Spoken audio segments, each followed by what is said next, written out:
இது August 8, 1963 London.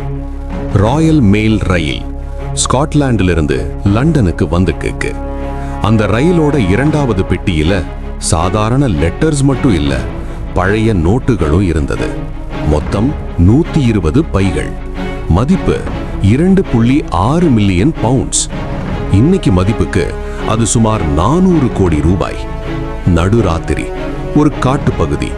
திடீர்னு ரயில் நிக்குது. சிக்னல் சிவப்பு கலர்ல இருக்கு. ஆனா அது உண்மையான சிக்னல் இல்ல, ஒரு துணி போட்டு மறைக்கப்பட்ட போலி சிக்னல். அங்க காத்துட்டு இருந்தது 15 கொள்ளையர்கள். துப்பாக்கி இல்லாம, ரத்தம் சிந்தாம அவங்க அந்த ரயில கொள்ளையடிச்சாங்க. இதுதான் இந்த கூட்டத்தோட தலைவன், ப்ரூஸ் ரெனால்ட்ஸ். அவன் ஒரு பழைய திருடன். அவனுக்கு ஒரு ரகசிய தகவல் கிடைச்சது. ராயல் மெயில் ரயில்ல பேங்க் ஹாலிடே முடிஞ்சு வர்றதால நிறைய கேஷ் வரும்னு தகவல் வந்தது. அவன் 15 பேரை சேர்த்தான். ஒவ்வொருத்தருக்கும் ஒரு திறமை. ஒருத்தன் எலக்ட்ரிஷியன், ஒருத்தன் டிரைவர், ஒருத்தன் மெக்கானிக். பிளான் என்னன்னா, ரயில ஒரு குறிப்பிட்ட இடத்துல நிப்பாட்டணும். அதுக்கு அவங்க சிக்னல் லைட்டை மாத்தினாங்க.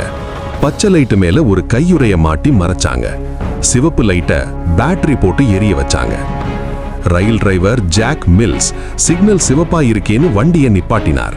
அவர் கீழே இறங்கி போன் பேச போனார். அப்போ இருட்டுல இருந்து ஒருத்தன் வந்து அவரை அடிச்சான். அடிச்சதுல அவர் மயங்கிட்டார். கொள்ளையர்கள் இன்ஜின்குள்ள ஏறினாங்க. ராயல் மெயில் ஊழியர்களை கட்டி போட்டாங்க. அவங்களுக்கு ஒரே ஒரு பிரச்சனை, அந்த பணம் இருந்த பெட்டி ரயிலோட பின்பக்கம் இருந்தது. அதை பாலம் வரைக்கும் கொண்டு வரணும். அப்போதான் லாரியில ஏத்த முடியும். கொள்ளையர்கள்ல ஒருத்தனுக்கு ரயில் ஓட்ட தெரியும்னு சொன்னான். ஆனா அந்த புது ரயில அவனால ஓட்ட முடியல. கடைசியா அடிபட்டு மயங்கி கிடந்த ஒரிஜினல் டிரைவரை எழுப்பி மிரட்டி ரயில ஓட்ட வச்சாங்க. பாலத்துக்கு அடியில லாரி ரெடியா இருந்தது. மொத்தம் 120 பைகள். மனித சங்கிலி மாதிரி நின்னு டக் டக்குன்னு மாத்துனாங்க. எல்லாத்தையும் ஏத்திட்டு அவங்க அங்க இருந்து தப்பிச்சாங்க. போலீஸ் அவங்கள தேடும்னு தெரியும். அதனால அவங்க வீட்டுக்கு போகல. கொள்ளை நடந்த இடத்திலிருந்து 45 கிலோமீட்டர் தூரத்துல லெதர் ஸ்லேட் ஃபார்ம்னு ஒரு பண்ணை வீட்டை வாடகைக்கு எடுத்து தங்குனாங்க. அங்க உட்கார்ந்து பணத்தை எண்ணுனாங்க. அவங்களே ஷாக் ஆயிட்டாங்க. அவங்க எதிர்பார்த்ததை விட பல மடங்கு அதிகம். மோனோபோலி கேம் விளையாடுனாங்க, ஆனா ஒரிஜினல் பணத்தை வச்சு விளையாடுனாங்க. போலீஸ் திணறிட்டாங்க. எந்த தடையுமே இல்லை.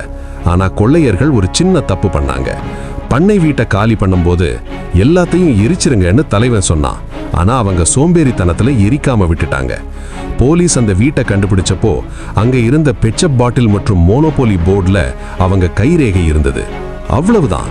போலீஸ் ஒவ்வொருத்தரா தூக்குனாங்க. கிட்டத்தட்ட எல்லாரும் பிடிபட்டாங்க. 30 வருஷம் தண்டனை. ஆனா கதை இங்க முடியல. சிலர் ஜெயில இருந்து தப்பிச்சாங்க. ரானி பிக்ஸ்ங்கிறவன் ஜெயில் செவத்து மேல கயிறு போட்டு தப்பிச்சு பாரிஸ் போய் அங்கிருந்து பிரேசில் போயிட்டான். 30 வருஷம் போலீஸ் கண்ணுல படாம ஜாலியா வாழ்ந்தான். கடைசியா வயசான காலத்துல இனிமே இங்க இருக்க முடியாதுன்னு அவனே வந்து சரணடைஞ்சான். அவங்க கொள்ளையடிச்ச பணம் என்னாச்சு?